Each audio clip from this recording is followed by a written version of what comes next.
Hello and welcome to the Basic Principles of Electrosurgery presentation. Regardless of whether you're new to the energy portfolio, refreshing your electrosurgery knowledge, or merely have an interest in the area, I hope that this provides you with the information that you're looking for. Internal Olympus staff that are validated by an accredited trainer are able to deliver this presentation to customers in order to assist them in the safe and effective use of their electrosurgical devices.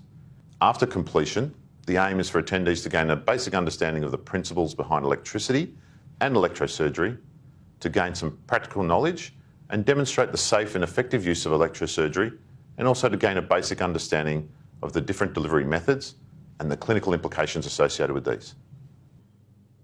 To give a bit of history about electrosurgery, we need to look at William Bovey, who was an electrophysicist, and Mr. Harvey Cushing, a neurosurgeon. Whilst these gentlemen were not the original inventors of electrosurgery, they were certainly the instigators with their collaboration in order to develop what we now know as modern-day electrosurgery. The Aeon Journal classify electrosurgery as the most hazardous device used on a daily basis and one that causes more patient injury than any other electromedical device used in the OR. So whilst it's pertinent to be cautious about electrosurgery, certainly not something to be overly alarmed about. Before we can understand anything about electrosurgery, we need to understand a little bit about the properties of electricity. Electricity has three important rules. Firstly, it always seeks ground, just as this lightning strike does in this slide. Electricity will always follow the path of least resistance. And lastly, electricity must complete a circuit or it will not flow. So this slide gives us an example to put that in context, where we have the power coming from the power plant into the wall, and from the wall outlet into the generator. From the generator, the electrical current passes through the patient and then back to the generator in order to complete a circuit. Some terms of electricity that we'll talk about throughout this presentation include frequency, resistance, and obviously this is what opposes the flow of the electrical current, current density, and I'll give an example of how this relates to size and shape of the electrode that's in use. And I suppose some three other important terms that relate is power, which is your rate of doing work, and this power is measured in watts. The settings that you can see on the generator are measured the wattage settings, voltage measured in volts, and this is the force that's required to push the current. And last but not least, current measured in amps, which is the rate of flow or how fast the current is flowing. And you can see there by this equation that power is a product of both voltage and current. So we need to ask ourselves how many different types of current. Hopefully if you know anything about electricity, there's direct current, and this is where electrons flow in one direction only. An example of this might be your cell phone battery or any cell battery, where it can either discharge or you can put some charge back into it. The other type of current, and one that relates to us in the operating theatre most importantly, is alternating current. And this is where there is an equal bidirectional flow of charges, and that's flowing all the time. And you'll notice down the bottom there of this slide, different frequencies cause different effects, and we'll talk about that shortly as we move forward. So here I'm going to give you a demonstration now of a voltage pushing a current through a resistance in order to complete a circuit. So here I've got my generator plugged into the wall outlet, which is coming at 50 hertz. As we know, the generator's ramping that up to 300,000 hertz. I've got my active electrode. Imagining I'm the patient, I'm going to show you the effect, I'm going to try and light up a light globe, and returning the current back to the generator is the return electrode plate. So here we go. If I activate, not in the circuit. When I make connection, in the circuit. So we mentioned earlier that resistance is what opposes the flow. And in a practical sense, in the operating theatre, it's important to note that different patient tissue has different levels of resistance. This slide here shows an example of that, where blood and fluid is very low in resistance, so it's a good conductor.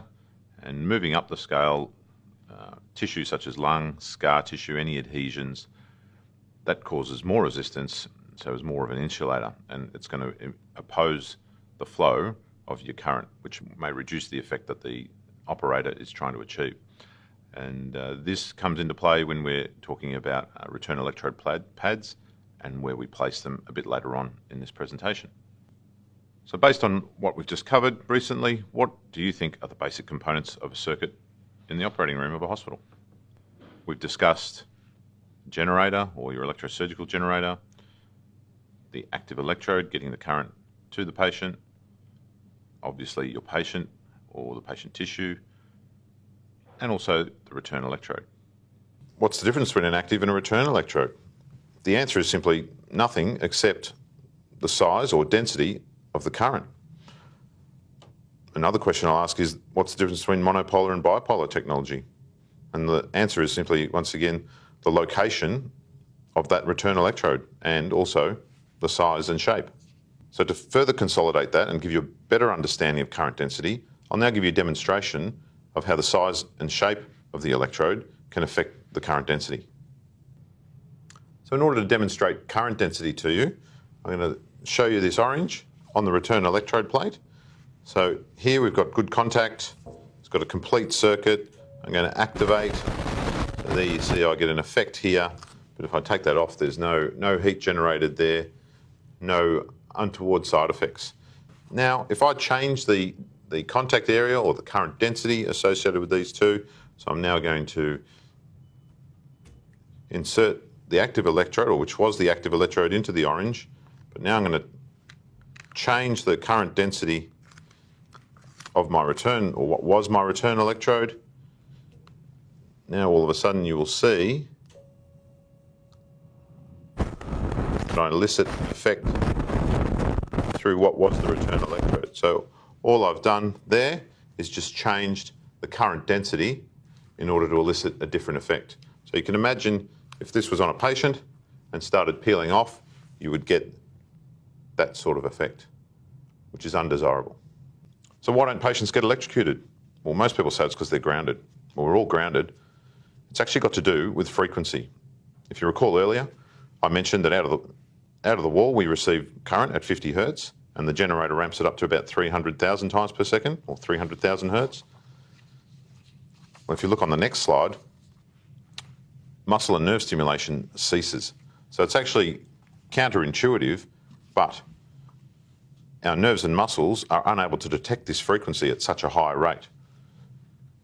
Electrosurgical generators are often referred to as high frequency or radio frequency generators, and that's simply because they operate in that high frequency range. So some factors that influence thermal spread, or in the tissue effects, and by thermal spread I mean the heat that's built up by the resistance within the tissue. So it could be the type and size of the electrode, the different power settings you use, whether you use a cut versus a coag waveform, a desiccate versus fulgurate technique, the length of activation, the type of tissue you're trying to utilise the electrosurgery on, the thickness of the tissue, and also the moisture content, because you remember, the higher the moisture, the better a conductor of the current it's going to be. So with regards to cut or vaporisation, that gives you little to no coagulation. And within coagulation, there's two different types. You can have a fulguration, which has high voltage and low current. The surgeon holds the electrode a short distance from the tissue, and an arc jumps from the electrode to the tissue. There's no contact between the active electrode and the tissue. Its main purpose is to provide a broad, superficial and rapid coagulation. In this situation, the tissue is charred. Desiccation is a low-powered coagulation and can be accomplished with monopolar, conventional and advanced bipolar applications. Tissue dehydrates as a result of direct contact with the electrode. In doing so, touching the tissue reduces the current concentration, resulting in less heat being generated. This form of energy works well to stop bleeding. You'll see a few important factors here that influence the cutting performance of electrosurgical instruments. The type, as well as the size of the electrode tip, influences the ability to cut. A smaller electrode means higher current density. In other words, a fine edge or point on the electrode will require less power to yield a clean cut. Tissue traction will provide a smaller contact point for the electrode. The length of time the surgeon maintains contact with the targeted tissue will influence the cutting action. The longer the contact, the greater the thermal spread. Embedding the electrode too far into tissue will result in less cutting and more coagulation. Different types of tissue can respond differently to the current. Remember, fat has more resistance than muscle due to the high water content. Muscle is well perfused and has much less resistance. Power settings and selected waveforms will also influence cutting performance. Here on the next slide, you'll see some adverse outcomes that could occur. Remember, electrosurgery, it's not something any of us should take for granted. This is because when electrosurgery is used, 3 things can happen, and 2 of them can result in serious injury. As intended, electrosurgery can accomplish cutting, coagulation, or a blend of both effects, and is seen as a benefit to the patient. However, when electrosurgery doesn't go exactly as planned, adverse outcomes are the result, as seen on this slide. In order to overcome some of these adverse outcomes, some technological advancements have been developed. As is so often the case, each new generation of technology was developed to improve the previous one. Each has advantages when considering performance and/or safety characteristics. A grounded system is happy for current to go to ground. Any ground. That could be even through the metal pole, which may or may not be in contact with the patient. There is no mechanism to measure leaking. This is not Australian standard. This slide depicts a grounded generator. This type of generator significantly increases the patient's risk of burn injury at the return electrode site or alternate pathway sites. With this type of generator, the current is referenced to ground, which leads to the possibility of burns at the return electrode site as well as alternate pathway sites because of current diversion. In such cases, if return electrode contact or conductivity is compromised, or if resistance at the active electrode site increases significantly, such as during eschar buildup, the current has a difficult time returning to the return electrode and may thus seek the path of least resistance and exit the patient at an alternate site. The current may exit the body at a site that has a small surface area, such as the tip of a finger touching a metal surface or an ECG lead, and the patient is burned. Consequently, always use grounded generators with extreme caution. Grounded generators use return electrodes that may consist of one of the following: a metal plate that is coated with conductive gel, a return electrode with a dry conductive adhesive surface, a return electrode coated with a water-based gel, or a return electrode coated with the preferred hydrogel adhesive that is high in moisture content. All of these return electrodes have a single plate configuration. This next slide depicts an isolated generator. Note how the current from the wall outlet enters the generator and then returns to the ground. As it passes through the generator, an isolated current is generated. This type of generator significantly reduces the patient's risk for an alternate site burn, secondary to current diversion, because the current is referenced back to the generator.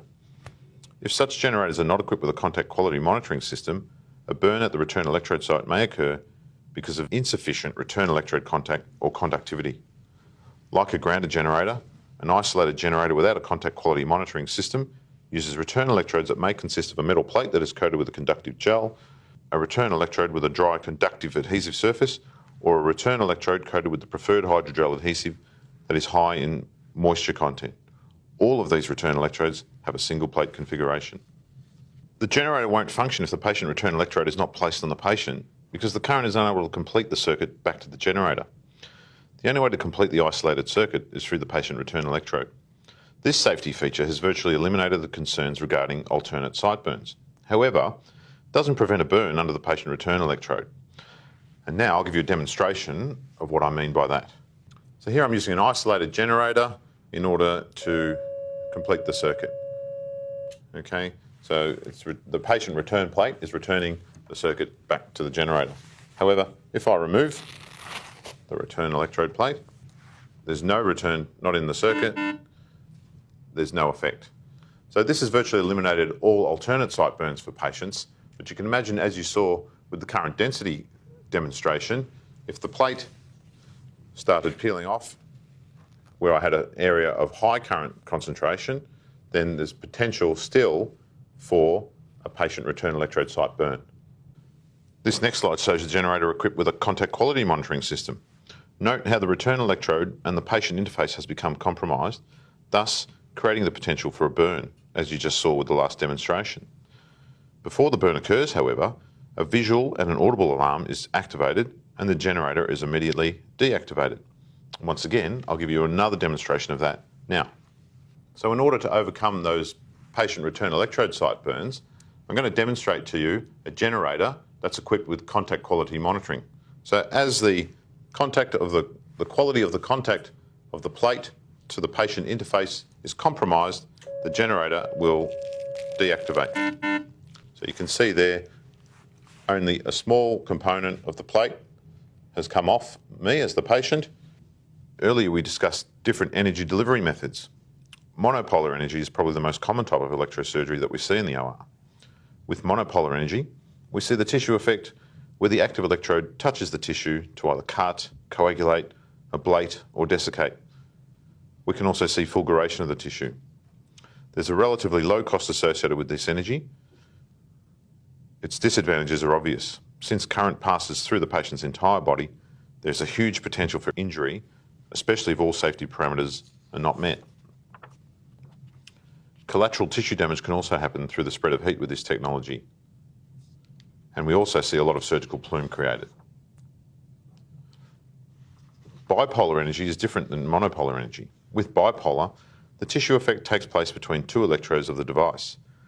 Electric current passes directly from one electrode through the tissue to the opposing electrode and then back to the generator. Current doesn't pass through the patient's body, only through the tissue between the electrodes. If both electrodes are not in contact with the tissue, the device will not function properly. Conventional bipolar devices are good coagulators, however, they can be very slow or possibly not cut the tissue effectively. Once again, surgical plume is created here. The advantage of advanced bipolar energy is that it's measuring impedance. In doing so, you're able to get a reliable, consistent vessel seal, you reduce your thermal spread, and you also reduce your tissue sticking because you're not over-coagulating. However, it's also a bipolar device, so both the electrodes must be in contact with the tissue, which can be challenging, and once again, surgical plume is also created. Ultrasonic energy, although not electrosurgery because electrical current doesn't pass through the patient's body, is also mentioned here because we now have some devices, or a device, which incorporates both ultrasonic and bipolar technology in the one device. The advantages of this is it cuts and coagulates tissue simultaneously, and as mentioned, no current passes through the body. However, this can also be a disadvantage because, especially in the larger vessels that you want to seal, if you're cutting and coagulating at the same time, you're potentially not achieving a reliable and consistent seal. And whilst we're talking about sealing vessels, there are 3 requirements of all energy sources that are needed in order to provide a reliable seal of a vessel. Namely, pressure, which occludes the lumen of the vessel, an elevated or increased temperature, which stimulates collagen from vessel walls to intermingle and fuse, and then the seal is created after this intermingling of the collagen and a reliable cooling time. Remembering, most efficient sealing occurs at low levels of heat. A good example of this would be when you're cooking a steak on a barbecue. If you wanted a well-done bit of steak, you would turn the burners down low and cook one side evenly and then turn it over on the other side. There are 3 areas of concern for safety when using electrosurgical devices. They're the generator, including power settings and cords, electrodes, and the environment. Let's look at each of these now. The generator should be checked for any signs of damage. If there's any question about the integrity of the generator, it should be checked by a biomedical engineer. Generators should be plugged directly into a wall outlet and not into a power strip or extension cord. The power cord should be checked to make sure it's not frayed or damaged. Any other accessories that are attached to the generator should also be checked. Instructions for use that accompany the device will provide more specific information. Never put heavy objects or containers of fluid on top of a generator. Fluid and electricity are a dangerous combination. Most generators today have electronic components that might be damaged if something heavy is put on top of the generator also. Safety measures regarding monopolar and bipolar active electrodes involve inspecting the active electrode for damage before use, including the insulation cord and handpiece. Never let anyone force a connector into the generator. This is a clue that the instrument is not meant to be used with that generator. Activate the electrode only when ready to use. Always place the active electrode into an insulated holster when not in use. If the active electrode should fall off the sterile field and down the side of the OR table, ask to disconnect it immediately to prevent accidental activation or related risks. Always